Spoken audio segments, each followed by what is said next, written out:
E se eu te contar que você já experienciou mais ou menos 180 eclipses desde que você nasceu? Se você tem em torno de 40 anos, é exatamente essa conta.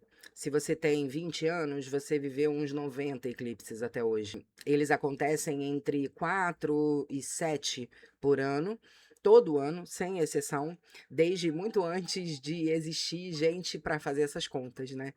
E você não ficou sabendo, talvez, de quase nenhum deles, de muito menos do que essa quantidade de eclipses que você já experienciou. Sua avó, por exemplo, ela viveu em torno de 280, mais ou menos, eclipses. E ela viu, assistiu, viveu isso umas 2 ou 3 vezes na vida. Os outros acabaram passando por cima de alguma casa dela, mas não teve uma contagem regressiva, não teve alguém explicando o que que ela deveria evitar naquela semana, sabe. A vida dela, ela aconteceu inteira do mesmo jeito, ela sabendo ou não sabendo. O que que mudou de lá para cá não foi o céu, os eclipses já aconteciam e continuam acontecendo. O que mudou é que agora isso chega até você antes do eclipse acontecer. Ele vem, através de avisos, através de uma trilha de tensão, eles vêm com uma lista de coisas que você não deve fazer, né, que você não deve tomar decisões importantes, que você não deve assinar nada, que você não deve cortar cabelo, você deve segurar tudo o que você puder até aquilo passar. Isso tem nome, é terrorismo astrológico. O terrorismo astrológico, ele funciona porque ele encontra um terreno fértil, pronto para recebê-lo. Quem é mais sensível a esses períodos acaba, sentindo alguma coisa antes da data mesmo.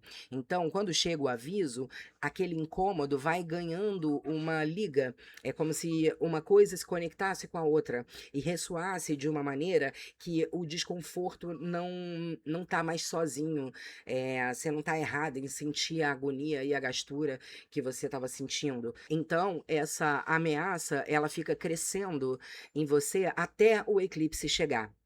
E tem uma camada muito maior por baixo disso tudo, e ela começou muito antes da astrologia entrar na internet. Então, pensa só numa capa de jornal. Quase nunca você vai encontrar boas notícias ali. Você vai ver enchente, você vai ver número de mortos, você vai ver as crises que estão acontecendo, você vai ver tudo que responda a uma coisa muito simples, que é a nossa atenção, ela foi construída para vigiar todos os riscos, todas as desgraças que podem acontecer e que a gente precisa evitar, a gente precisa se preparar, a gente precisa estar sempre alerta. A gente vive numa sociedade cansada, apreensiva, acostumada a abrir o celular já esperando uma notícia ruim. E o conteúdo na internet, ele acaba se moldando aquilo que vai premiar o conteúdo, né, então, o que engaja é o que vai ser repetido. Um vídeo que diz: "Vem coisa aí", alcança muito mais gente do que um vídeo que diz: "Isso acontece 5 vezes, mais ou menos, por ano", e você talvez nem fosse perceber se ninguém tivesse te avisando. O eclipse chegou até você embrulhado num papel do noticiário. Nesse mês de agosto, nós teremos 2 eclipses, um no dia 12 e outro no dia 28. Então, essa temporada de avisos, ela já começou. E eu tô gravando esse vídeo com o objetivo de falar sobre isso de um jeito completamente diferente do que você tá vendo por aí. Ao invés de eu te entregar uma lista de tudo que você deve evitar, o que eu quero com esse vídeo é te mostrar a mecânica da coisa, te explicar por que que um eclipse acontece, por que que ele não acontece todo mês, por que que a gente consegue prever cada um desses eclipses com muita antecedência e o que muda quando você traz isso para dentro de uma leitura astrológica mais gentil, compassiva. E tem uma coisa que eu observo há muito tempo em atendimento, conversando com o cliente, que é o medo do eclipse, ele quase sempre nasce dentro de um vazio de informação. Às vezes a pessoa tem uma sensibilidade, ela já vai sentindo aquilo ali. E quando ela entende a geometria por trás desse evento, esse medo ele já não precisa mais ser combatido. Então é como se você tirasse o chão do medo aonde ele estava sendo apoiado, na não compreensão ou no olhar mais negativo e ansioso e evitativo. Então, se você chegar até o final desse vídeo olhando para esse momento com curiosidade ao invés de apreensão, missão cumprida era exatamente o que eu queria fazer aqui. E aí, se você quiser me contar isso nos comentários, eu vou adorar saber. Então vamos lá, todo mês a gente tem uma lua nova e uma lua cheia. Na lua nova, o Sol e a Lua, eles ocupam o mesmo ponto visto da Terra. Na lua cheia, eles estão em pontos opostos. Isso acontece em torno de 12 a às vezes até 13 vezes por ano, porque o nosso calendário é um calendário ajeitado, né? Embora ele use o passo do Sol, a gente tem aí alguns ajustes. Mas vamos imaginar aqui, eu quero que você imagine comigo uma mesa e a Terra dando a volta no Sol, deslizando no tampo dessa mesa. Sempre a Terra ela fica nesse mesmo nível, ela não sobe nem desce, ela continua ali. A Lua vai dar a volta na Terra. Se ela corresse no mesmo tampo ali, os 3 eles iam ficar em linha reta 2 vezes por mês. Então, na lua nova, a lua na frente do sol, ou na lua cheia, com a Terra ali no meio. E aí a gente teria eclipses todo mês. 2 eclipses todo mês, 24 por ano, e seria a coisa mais banal do mundo. Só que a órbita da Lua, ela é torta em relação a esse tampo aqui. Então ela tem mais ou menos 5 graus, ela tem 5 graus de inclinação. 5 graus parece nada, mas isso é suficiente para a Lua chegar na Lua nova passando um pouco acima ou um pouco abaixo do Sol. Ela cruza perto, mas ela não encosta. E a sombra dela vai acabando parando no vazio, sem encostar na Terra. Então, o desenho é esse: uma órbita torta atravessando o tampo em 2 lugares e só nesses 2 lugares. E é ali em nenhum ponto ou em outro, que os 3 conseguem ficar alinhados numa linha reta de verdade. Esses 2 pontos têm um nome, chama-se nodos lunares. O nó do norte, que é onde a Lua cruza subindo, e o nó do sul é onde a Lua cruza descendo. Eles 2, eles ficam sempre opostos, porque é como se fossem 2 pontas, de uma mesma linha que atravessa esse círculo. A astrologia, ela trabalha com esses pontos, com esses nodos, há muito tempo. E aí tem vários nomes, né? Além de nó do sul, nó do norte, tem cabeça do dragão, tem cauda do dragão. A tradição indiana chama de Haru e Ketu. Esse nome dragão, ele não é também decorativo apenas, né? Ele tem, existem várias culturas antigas que explicam o eclipse como uma criatura que engole o sol. E a cabeça e a cauda ficaram ali marcando os lugares onde esse engolimento era possível. Então, o que essas culturas estavam descrevendo ali, sem esse vocabulário que a gente tem hoje, era exatamente isso: que eclipse só acontece com uma lua nova ou uma lua cheia, mas quando elas coincidem da Lua estar muito perto desses nodos, desses 2 pontos. Então são 2 condições que acontecem ao mesmo tempo, uma fase certa, um lugar certo, e quando essas 2 coisas se encontram, a sombra tem para onde cair.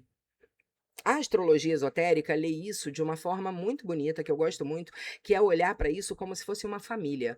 O Sol sendo o pai, a Lua sendo a mãe e a Terra sendo o filho. E os 3 estão em relação o tempo todo ali juntos, né, então o filho ele cresce dentro dessa relação, sem precisar fazer muita coisa. O sol está sempre mostrando, ou a lua, né, então de manhã de dia, a gente tem o sol iluminando tudo, por isso eles são chamados de astros luminares, e a lua ilumina a noite. Quando acontece o eclipse, é o momento em que ou o pai, ou a mãe, ou o sol, ou a lua saem de cena. No eclipse solar, a Lua se coloca na frente e o pai vai sumir. Por isso que tem a ver com iniciativas, né, com coisas acontecendo, porque é a hora do filho terra agir. No eclipse lunar é a terra que entra no meio e a mãe, que é a lua, que escurece. Então, por alguns minutos ou por algumas horas, e aí quando a gente vai pensar nisso na nossa vida diária e real, a gente fala de 6 meses de duração. Uma das 2 referências vai deixar de estar disponível ali. E é exatamente aí que sobra espaço para o filho agir. E é por isso que dá tanto medo, é por isso que a gente se angustia. Num eclipse solar, a Lua vai ficar entre a Terra e o Sol e a sombra dela vai cair aqui na Terra. A Lua, ela é pequena, então a sombra que ela projeta na superfície da Terra é pequena também. A parte mais escura dessa sombra, que é a que a gente chama de umbra, é onde o Sol vai sumir por completo. É nessa tira estreita que o dia vai virar noite. No eclipse lunar, a ordem ela vai se inverter. Então a Terra ela vai ficar no meio e a sombra dela que vai cair sobre a Lua. Então aqui é uma proporção que muda toda a conversa. A Terra ela é 4 vezes maior que a Lua. Então essa sombra que ela projeta é enorme. A Lua inteira cabe dentro dessa sombra com muita folga. E como que está sendo escurecido? É a própria Lua, qualquer pessoa que consiga ver a Lua naquele momento vai conseguir ver o eclipse acontecendo. O eclipse solar é que é um evento mais local. O eclipse lunar, ele é visto por metade do planeta o tempo todo. Vai depender do hemisfério que isso vai ficar mais forte. No eclipse do dia 28, que é o eclipse lunar, ele vai ser visível pelo Brasil todo, do começo ao fim. Bom, como os nodos são sempre em lugares opostos e a Terra dá a volta ao longo do ano, existem 2 momentos por ano que o Sol vai se alinhar nessa reta dos nodos, né? Então, por isso que a gente chama, né, das temporadas de eclipses. Cada temporada dura cerca de 35 dias e comporta aí uns 2 ou 3 eclipses, né? Então, o que acontece agora é exatamente isso. Dia 12 e dia 28 não são 2 eventos separados, são 2 pontas dessa mesma temporada. E um detalhe bonito desse momento é que o eclipse do dia 12 acontece com o nodo descendente, que é o nodo sul. E no dia 28 vai ser no nodo ascendente. Então são 2 extremos da mesma reta em 15 dias ali. A gente tem muita história para contar. Agora uma parte para mim que é muito importante que vai encerrar essa conversa sobre medo. Eclipses se repetem, eles não se repetem do mesmo jeito, mas eles são famílias com intervalos fixos e comportamentos absolutamente previsíveis. Esses intervalos chamam-se ciclos de Saros. Então, a cada 18 anos, mais ou menos, os nodos e o Sol e a Lua, eles vão tocar naquele mesmo ponto. A cada 18, 19 anos, mais ou menos, o eclipse ele vai se repetir com características muito parecidas. Então, quando você estiver confuso e se você estiver aí querendo saber um pouco mais sobre o que esses eclipses de agosto vão representar na sua vida, pode contar 19 anos aí para trás e pensar em o que estava acontecendo na sua vida, porque é mais ou menos dentro dos mesmos assuntos que esses eclipses vão se manifestar. É claro que aí vai depender de revolução solar, os trânsitos astrológicos, como a gente conversou no outro vídeo, né? Então vai depender também de outras coisas e outros ciclos que estão acontecendo na sua vida que vão trazer um colorido diferente. Mas os eclipses em si, eles estão repetindo algo que eles já trouxeram para você 19 anos atrás. Bom, com essa mecânica toda explicada, a gente vai aqui desmontar o pânico, item por item, beleza? Primeiro ponto, a frequência. Volta naquele número lá do começo, são 180 eclipses atravessados se você tem 40 anos e a sua vida continua acontecendo durante todos eles. Então não teve um ano sem eclipse na história da humanidade. Se cada um deles fosse mesmo o que todo mundo diz que é, ninguém teria construído nada até agora. Outro ponto, não foi o céu que mudou. Antes da internet, o eclipse não virava notícia, só quando era visível, quando as pessoas iam poder assistir. As efemérides estavam lá, os astrônomos, astrólogos e suas tábuas e efemérides sabiam disso, mas ninguém anunciava no jornal. Cuidado, eclipses vêm aí, certo? A previsibilidade também é um ponto aqui a ser levado em consideração. Tudo que a gente acabou de ver ali, quando a gente pensa no ciclo de Saros, nos 19 anos, esse ciclo é mapeado, ele pode ser mapeado, ele pode ser catalogado, ele pode ser investigado. Ninguém consegue prever um desastre com 1000 anos de antecedência. E os eclipses a gente consegue prever, então são coisas diferentes. Terceiro ponto, eclipses falam de mudanças internas, esclarecimentos que você tem sobre a sua própria vida e sobre os pontos que ele tocar no seu mapa, caso ele toque algum ponto importante no seu mapa, e ali você vai ter um novo olhar para aquela realidade, e aí, a partir desse novo olhar, você promove uma mudança na sua vida. Não, o eclipse não tira o teu emprego, emprego, ele não é responsável pelo fim do teu casamento, ele não é responsável pelo falecimento de alguém que você ama. Não tem nada a ver com isso o eclipse. Eclipse é uma oportunidade de mudança e de reestruturar a sua vida. Eclipses não fazem nada com você. Isso é uma coisa para ficar muito clara. O que acontece é que o Sol ou a Lua, eles, nesse momento de apagamento, esse filho Terra age em relação à própria vida e consegue enxergar aquilo que ele não estava enxergando antes, por conta da presença do outro luminar. E o último ponto, e não menos importante, a intensidade depende do seu mapa. Um eclipse acontece sempre num grau específico. Esse eclipse do dia 12 vai acontecer no grau 20 de Leão. Se você não tem um ponto importante no seu mapa, no grau 20 de Leão, ou próximo disso, e no grau 20 de Aquário, fique tranquilo, dorme em paz. E se você tiver, agradeça a oportunidade de você poder enxergar estes pontos de uma maneira diferente agora.